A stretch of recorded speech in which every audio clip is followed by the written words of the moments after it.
नमस्कार। आज है 31 मार्च और वक्त है अमेरिका, इजराइल और ईरान युद्ध से जुड़े तमाम बड़े अपडेट्स जानने का।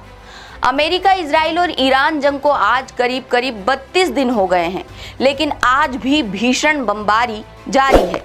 जंग तो खुद ही एक मसला है, जंग क्या मसलों का हल देगी?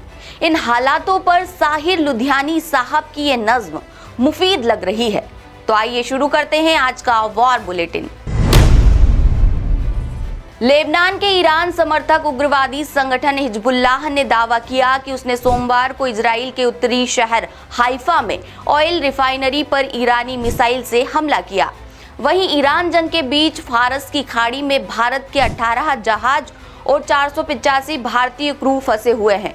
जलमार्ग मंत्रालय के मुताबिक ये सभी सुरक्षित हैं और हालात पर लगातार नजर रखी जा रही है। मीडिया रिपोर्ट्स के मुताबिक ईरान में सोमवार को महान एयरलाइंस का एक प्लेन अमेरिकी हमले में क्षतिग्रस्त हो गया। दावा है कि ये प्लेन मशहद एयरपोर्ट पर खड़ा था और नई दिल्ली आने वाला था। इसका मकसद भारत से दवाइयों और दूसरी जरूरी राहत सामग्री लेकर जाना था।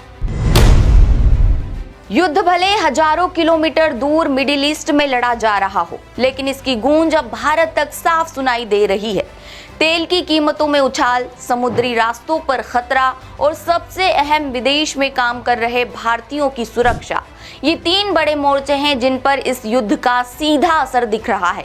रिपोर्ट्स के मुताबिक इस संघर्ष में अब तक कम से कम 8 भारतीय अपनी जान गंवा चुके हैं। ईरान की संसद ने होर्मुज पर टोल लगाने की योजना को मंजूरी दी है। ये जानकारी ईरानी सरकारी media Islamic Republic of Iran broadcasting IRIB ने दी है। इस योजना के तहत अमेरिकी और इजरायली जहाजों के गुजरने पर पूरी तरह बैन रहेगा। एक्सपर्ट्स के मुताबिक भारत में इसका सीधा असर पेट्रोल, डीजल और LPG की कीमतों पर पड़ सकता है। आसान भाषा में कहें तो इसका सीधा असर आम आदमी की जेब पर पड़ेगा और महंगाई भी बढ़ सकती है। अमेरिकी राष्ट्रपति ट्रंप ईरान के खिलाफ जमीनी कार्रवाई करने का आदेश दे सकते हैं। अमेरिकी अखबार द वॉल स्ट्रीट जर्नल की रिपोर्ट के मुताबिक ट्रंप ईरान के पास मौजूद यूरेनियम को अपने कब्जे में लेना चाहते हैं। ईरान के पास करीब 400 किलो समृद्ध एनरिच्ड यूरेनियम है, जिसका इस्तेमाल परमाणु बम बनाने में किया जा सकता है। इजराइल के PM बेंजामिन नेतन्याहू ने न्यूज़मैक्स को दिए इंटरव्यू में कहा कि ईरान के खिलाफ युद्ध ने अपने आधे से ज्यादा टारगेट हासिल कर लिए हैं, लेकिन वो इस पर कोई टाइम टेबल निर्धारित नहीं करना चाहते। उन्होंने आगे कहा कि ईरानी शासन आखिरकार ध्वस्त हो जाएगा और युद्ध खत्म होने के बाद तेहरान काफी कमजोर हो जाएगा। तो फिलहाल के लिए इतना ही। आगे भी हम इस जंग से जुड़े तमाम बड़े अपडेट्स आप तक पहुंचाते रहेंगे। तब तक के लिए आप देखते रहिए द सूत्र। शुक्रिया। लेटेस्ट,